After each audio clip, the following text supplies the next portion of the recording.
Hello everyone, good morning. আমি Priyanka from Kolkata. আমার channel Priyanka বণিক ব্লগের আরও একটি নতুন ভিডিওতে আপনাদের সকলকে জানাই স্বাগত। রাধে রাধে বন্ধুরা, সকলেই কেমন আছেন? আশা করব আপনারা সকলেই যে প্রান্ত থেকে দেখছেন সবাই ভালো আছেন এবং সুস্থ আছেন। আর আপনাদের আশীর্বাদে আমরা মোটামুটি ভালো আছি।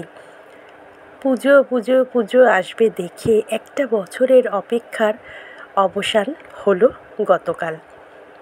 মনের কোণায় একটু দুঃখ, একটু অভিমান যে আসবে আসবে করে আমরা এতদিনের অপেক্ষায় থাকি, কিভাবে দেখতে দেখতে 4টে দিন পার করে তুমি ঠিকই চলে দাও আমাদেরকে ফাঁকি দিয়ে।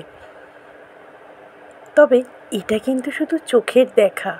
আমার তো মনে হয় মা আমাদের সাথে সবসময় থাকে, ওনার আশীর্বাদ সর্বক্ষণ আমাদের মাথার ওপর থাকে ছাতার মতন, যেটা এতটাই কাছে থাকে যে আমরা খালি চোখে সে আর দেখতে পাই না। দেখবেন কোনো কিছু লেখা যখন একটু চোখের সামনে আসবেন বা সামনে এসে ধরবেন, লেখাটা কিন্তু ভীষণ অস্পষ্ট হয়ে যায়। সেই লেখাটা কেমন জানি ঝাপসা দেখায়, আমরা স্পষ্টভাবে দেখতেই পাই না। সেরকমই মায়ের আশীর্বাদের হাত আমাদের এতটাই কাছে থাকে যে সেটাকে আমরা খালি চোখে দেখতে পাই না। তবে কিছু কিছু ক্ষেত্রে কিছু কিছু বিষয় আমরা সেটাকে অনুভব করতে পারি শুধুমাত্র। তো যাই হোক, আজ সকাল সকাল ঘুম থেকে উঠে পড়েছি। আজ শনিবার, তো চলুন আপনাদেরকে সঙ্গে নিয়ে আজকের ব্লগটা শুরু করে ফেলি। জানেন তো, আমার সকালবেলা উঠে সবথেকে যেটা বেশি ভালো লাগে এই ছাদে গাছের ফুলগুলির সাথে একা কিছুটা সময় কাটানো। সেখানে কারোর কোনো কথার আওয়াজ থাকবে না, থাকবে কিছু পাখির গুঞ্জন আর ফুলের সাথে সময় কাটানোর কিছুটা মুহূর্ত একদম শান্ত, শিষ্ট, মনোরম। একান্তই আমার কিন্তু ভীষণ ভালো লাগে। তবে অনেক সময় তাড়াহুড়োতে আপনাদের দাদাভাই তাড়াতাড়ি ডাক দিয়ে দেয় যে তাড়াতাড়ি আসো, রান্নাটা বসিয়ে দাও, আমি আবার অফিস যাব, নাহলে ফিরতেও দেরি হয়ে যাবে। সেটা তো আছেই, কিন্তু তাও সবসময় তো বেশিক্ষণের জন্য ছাদে থাকি না। সকালবেলা ঘুম থেকে উঠে চা খেয়ে জামাকাপড় কাচাকাচি করে স্নান কমপ্লিট করে যখন জামাকাপড় মেলতে যাই সেই সময়টুকুনি থাকা হয়। তারপরে আবার দুপুরবেলায় কেন জামাকাপড় মেলে একবারে ঠাকুর পূজার ফুলগুলি পেরে নিয়ে চলে আসি। তো দেখুন, আপনাদের সাথে কথা বলতে বলতে আজকের প্রথম রান্নাটা কিন্তু বসিয়ে দিয়েছি। আজকে শনিবার, করব নিরামিষ থালি, আর তার সাথে মা লক্ষ্মীর আরাধনার কিন্তু মোটামুটি শুরু করে ফেলেছি আজকে থেকেই। আজ বাদে কাল বাদে পরশুদিন কিন্তু আমরা সবাই ঘরে ঘরে মেতে উঠব মা লক্ষ্মীর আরাধনায়। তো পরশুদিন আরও একটা উৎসবের মেজাজ আসতে চলেছে, আরও একটা খুশির দিন। বেশ কিছু মানুষজন আসবে কিন্তু প্রত্যেকের বাড়িতেই মা লক্ষ্মীর প্রসাদ খেতে। তো যাই হোক, আমার পরিবারের সকল সদস্যদের অ্যাডভান্স লক্ষ্মী পূজার অনেক অনেক প্রীতি, শুভেচ্ছা, অভিনন্দন ও প্রাণভরা ভালোবাসা জানালাম। তো দেখুন, বরবটি আলু ভাজা কিন্তু হয়ে গেছে। আর ওই যে দেখতে পাচ্ছেন পাশে কয়েকটা বড়া, কালকে রাত্রিবেলায় ডাল ভিজিয়েছিলাম বড়া করব দেখে, তো সেই ডাল বাটাই কিছুটা রয়ে গেছে, কিছুটা করেছিলাম, তাই সকালবেলায় আগে প্রথমেই কয়েকটা বড়া ভেজে তুলে নিলাম, তারপরেই করে ফেললাম বরবটি আলু ভাজাটা। ওদিকে ভাত হয়ে গেছে, আর এখন ডালটা সম্বার দেবো। গোল গোল করে ঝিঙে কেটে ডাল করেছি আজকে, ঝিঙের ডাল। খেতে কিন্তু বেশ ভালো লাগে। সবসময় ঝিঙে আলু পোস্তই যে খেতে হবে এমনটা কিন্তু কথা নেই, মাঝে মধ্যে এরকম ঝিঙে দিয়ে ডাল করে দেখবেন, মুখের স্বাদও বদলাবে আর খেতেও কিন্তু বেশ ভালো লাগে। ডালটা কিছুই না, ঝিঙেটা ডালটা একসাথে সেদ্ধ করে নিয়ে কড়াইতে একটু কালো জিরে, একটু সাদা জিরে আর গোটা শুকনো লঙ্কা ফোড়ন দিয়ে ডালটা ঢেলে দিলাম। তবে হ্যাঁ, দুপুরে খাবার পাতে যদি এই ডালের সাথে এক টুকরো লেবু থাকে তাহলে কিন্তু ডালটা আরও বেশি জমে যাবে।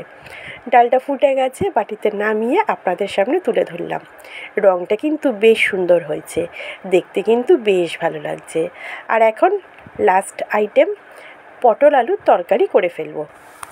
তবে আজকে আলু পটলে কিন্তু চিংড়ি মাছ দিইনি, কেন টানা কদিন মাটন খাওয়া হয়েছে। সপ্তমীর দিন, অষ্টমীর দিন, দশমীর দিন, মাঝখানে একদিন নবমীর দিন করেছিলাম শঙ্কর মাছ। আবার নবমীর দিন না অষ্টমীর দিন বিকেলবেলায় করেছিলাম চিকেন রোল ঘরেতেই। তো বুঝতেই পারছেন পুরো পুজোটা বাড়িতে বসেই কাটিয়েছি, কিন্তু খাওয়া দাওয়া বিশাল চাপের হয়েছিল। তাই আজকের ভাবলাম একটু হালকা, কেন কাল সানডে, কালকে আমাকে আবার চিকেন রান্না করতে হবে, কেননা মেয়েরা নাহলে তো শুনবে না। আবার সোমবার দিন লক্ষ্মী পুজো, তবে পুজোর দিন আমরা যেহেতু বাঙাল, আমাদের পুজো দিয়ে উঠে মাছ ভাত খেতে হয়। তো পুজোর দিন তো মাছের ঝোল ভাত রান্না করবই, তার সঙ্গে থাকবে ঠাকুরের খিচুড়ি, তরকারি, আর দেখি কী কী করতে পারি। মোটমাট দারুণ একটা ব্লগ আসতে চলেছেন, কিন্তু যারা এখনও পর্যন্ত চ্যানেলটা সাবস্ক্রাইব করেননি তারা চটজলদি চ্যানেলটা সাবস্ক্রাইব করে নিন। তো প্রথমে আলু পটলটা বেশ লাল লাল করে ভেজে তুলে নিলাম। এবারে মিক্সিতে আমি একটু জিরে, একটু আদা, কাঁচা লঙ্কা আর টমেটো মানে একদম মিহি পেস্ট করে নিয়েছিলাম, বেটে ফেলেছিলাম আর কি, কেননা আদা জিরে কাঁচা লঙ্কা বাটাটা আমার শেষ হয়ে গেছিলো, তাই আবার নতুন করে বাটতে হবে। তবে তখন অতটা সময় ছিল না অনেকটা বেটে রাখার জন্য, তাই তরকারিতে দেওয়ার মতন আমি অল্প কিছুটা আদা জিরে আর টমেটোটাও সেই জন্য একসাথে দিয়ে দিয়েছিলাম, যেহেতু এই মশলাটা রাখবো না তাই। জিরে ফোড়ন দিয়ে একবারে বাটা মশলাটা ঢেলে দিলাম, কিছুটা ভাজা ভাজা করে নিয়ে একে একে গুঁড়ো মশলাগুলি অ্যাড করব। আসলে আমাদের জীবনে ওঠাপড়া কিন্তু দেখবেন লেগেই থাকে। কারোর এমন এক একটা ভালো সময় আসে যে মনে হয় যেন জীবনে কোনো দিনও দুঃখই আসেনি। আবার এক এক সময় এমন দুঃখ চলে আসে যে মনে হয় জীবনে কোনো দিনও ভালো সময় আসেনি। সুখের সময়টা কী জিনিস হয়তো জানিই না, কোনো দিনও দেখিইনি, আদৌ কি দেখব, এরকম একটা চলতেই আসে। তবে একটা কথা কি বলুন তো, জীবনের শেষ পর্যায়ে গিয়ে আমরা একান্তভাবে অনুভব করে থাকি একা, প্রকৃতপক্ষেই একা, নিঃসঙ্গ, বিষাদগ্রস্ত আর কিছুটা বেদনা ভরা আমাদের এই জীবন।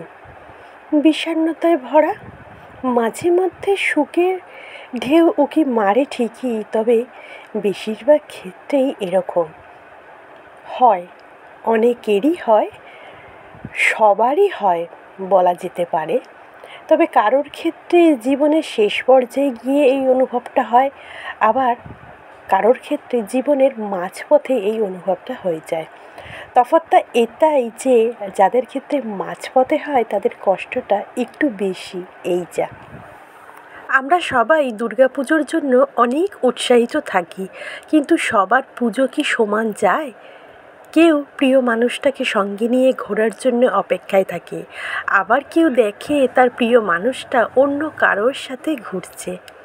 কিছু উচ্চ শ্রেণীর মানুষ পুজোয় ছুটি নিয়ে নিজের পরিবারকে সঙ্গ দিতে ব্যস্ত থাকে, আবার কিছু নিম্ন মধ্যবিত্ত মানুষ তাদের সংসার চালাতে, পেট চালানোর জন্য এই পুজোর অপেক্ষা করছে। তাই তো বলি, পুজো নিয়ে আমরা যতই উৎসাহিত দেখাই, সবার পুজো কিন্তু সমান যায় না। তো দেখুন, কথা বলতে বলতে কিন্তু আলু পটলের তরকারিটা হয়ে গেল। আমি সবশেষে ঘি দিয়ে এখন নামিয়ে ফেলবো। এবারে ভাবলাম, আমি আগের বছর যে আলপনাগুলি দিয়েছিলাম সেগুলি কিন্তু বেশ রং চটে গেছে, সেগুলিতে আরও একবার রঙের ছোঁয়া দিতে হবে, তার সাথে কিছু নতুনত্বের টাচ। তো চলুন, তরকারিটা আপনাদের সামনে নিয়ে চলে আসলাম, দেখতেই পাচ্ছেন কীরকম হয়েছে। এখন আমি আলপনাটায় রং করতে আরম্ভ করে দিয়েছি, তবে কালকে ফাইনাল দেখাবো কি কি নতুনত্বের ছোঁয়া দিলাম। তবে এই ডিজাইনটাতে এর মধ্যে একটু কিছু দেবো, তবে সিঁড়ির ডিজাইনটা ভাবছি পাল্টে দেবো একদমই। তো দেখা যাক কতটা কী করতে পারি, তবে এগুলি কিন্তু খুব সময় নিয়ে, ধৈর্য নিয়ে করতে হয়। এই আলপনাটায় তুলির ছোঁয়াটা দিতে থাকি, আর আজকের মতন এখানেই ব্লগটা শেষ করলাম। আশা করব ভালো লাগবে। ভালো লাগলে অবশ্যই চ্যানেলটা সাবস্ক্রাইব করে পাশে থাকবেন। ভিডিওটি দেখার জন্য অনেক অনেক ধন্যবাদ। দেখা হচ্ছে আগামী দিন নতুন ব্লগে, ততক্ষণের জন্য টাটা, ভালো থাকবেন, সুস্থ থাকবেন, রাধে রাধে, শুভরাত্রি।